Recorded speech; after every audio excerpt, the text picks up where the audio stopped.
It began as a whisper in the dark, a faint smudge on a telescopic lens, but this smudge grew. Day by day, it became a point of light, a new star in our sky. But it was not a star, it was a messenger of doom. Scientists called it Anaximander, a name from ancient philosophy. It was a giant piece of rock and ice hurtling through the void. It was 5 miles wide, and it was aimed directly at us, at our small blue world. Its path was certain. Its destination was Earth. We were standing in the way of a cosmic bullet. The news broke slowly. Then it broke all at once. Panic is a fire, and the media was the wind. Anaximander was no longer a scientific curiosity. It became a household name, a monster hiding in the night sky. For the first time in human history, we all looked up. We all shared the same fear. The meteoroid was a great equalizer. It did not care about borders. It did not care about wealth or power. It only cared about gravity. And gravity was pulling it home, to us. Our final day had a date. June 9th, 2025. Today, governments of the world united. They had to. Their old squabbles seemed so small now. They pooled their resources, their brightest minds, their most powerful weapons. Nuclear missiles were launched. Great metal interceptors flew into the blackness. We threw everything we had at the approaching giant. We watched the live feeds with bated breath. We saw tiny flashes of light against the meteoroid's dark surface, but it was like throwing pebbles at a mountain. Anaximander barely shuddered. It continued on its unchangeable course. Humanity's best efforts had failed. Now we could see it with our own eyes, a terrifying new moon in the sky. During the day, it was a dark spot against the blue. At night, it glowed with an ominous light. It reflected the sun's rays back at us, a constant reminder of our shared fate. The world grew quiet. The usual noise of civilization faded. People spent their last hours with loved ones. They looked at the sky and wondered, is this how it ends? Is this the final chapter for humanity? A story written in the stars, ending with fire from above? We were witnesses to the end of our own world. The world did not fall into total chaos.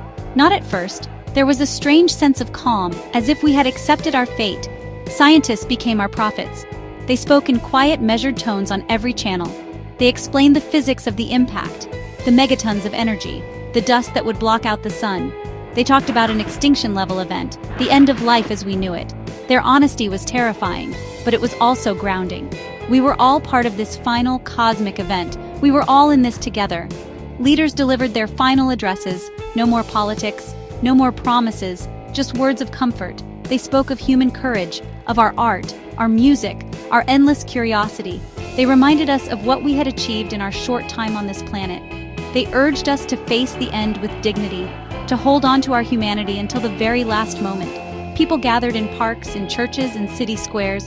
They shared food, they sang songs, they told stories. It was a global wake, a final celebration of a species that had reached for the stars, only to be struck down by one.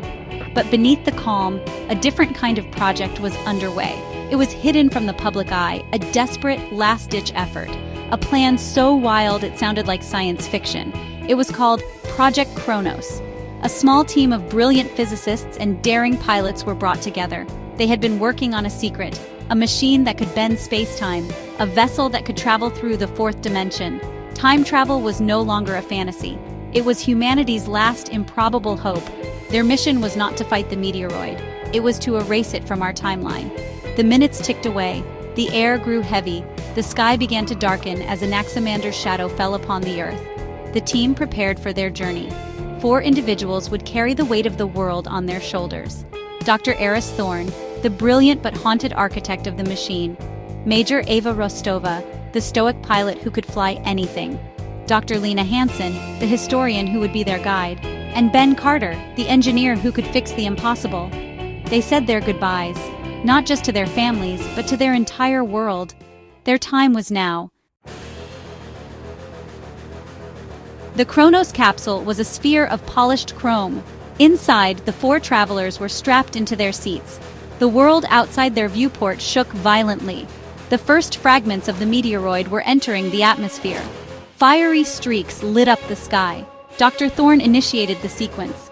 Energy surged through the capsule. The air crackled. The world outside dissolved into a vortex of light and color. They were pushed and pulled by forces beyond understanding. It felt like being torn apart and put back together, atom by atom. They were no longer in 2025. They were falling through time itself. Their first stop, the future. The year 2342. They needed to see what humanity might become, to find advanced technology to stop the rock. They emerged into a world of silent, crystalline towers. The air was clean. The sky was a perfect, unblemished blue. But there were no people. There were only sleek, silent androids tending to vast, automated archives. They learned the truth from a databank. Humanity had survived in Anaximander. A small number had lived in underground bunkers, but they had been changed. They engineered themselves to be logical, unemotional beings. They had sacrificed their humanity to ensure their survival. They had no weapons to offer, only a warning. Their next jump was to the past, the Cretaceous period, 66 million years ago. They wanted to see the last great impact, the one that wiped out the dinosaurs. They materialized in a humid, alien jungle. Giant ferns towered over them. Strange insects buzzed in the thick air. In the sky, they saw it. A second sun, growing brighter by the hour. They watched in horror as the Chicxulub impactor struck the Gulf of Mexico. The ground heaved. The sky turned to fire.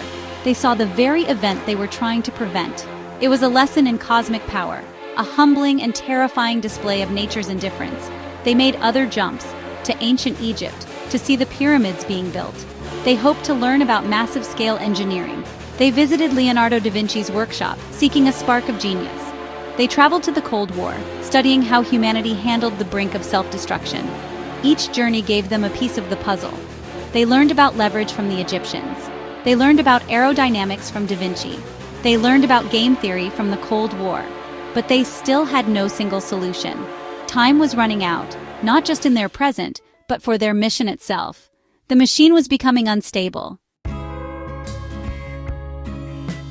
The team returned to their own time, to the final moments before impact. They were exhausted.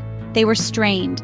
The paradoxes of their journey weighed heavily on them. They had seen the future and the past. They had seen humanity's potential for greatness and its capacity for self-destruction. They had learned so much, but Anaximander was still there, larger than ever, filling the sky. A fiery crown had formed around it as it heated up in the upper atmosphere. The end was not just coming, it was here. Their desperate gambit through time seemed to have failed. But Dr. Thorne had an idea, a wild, desperate synthesis of everything they had learned. It was not about brute force. It was not about one single weapon. It was about something more subtle, something more elegant. He realized they couldn't destroy the meteoroid, but maybe they could alter it. Using Da Vinci's principles of aerodynamics, the engineering of the ancients, and the precise calculations from the future, he devised a new plan. They would not need a giant bomb.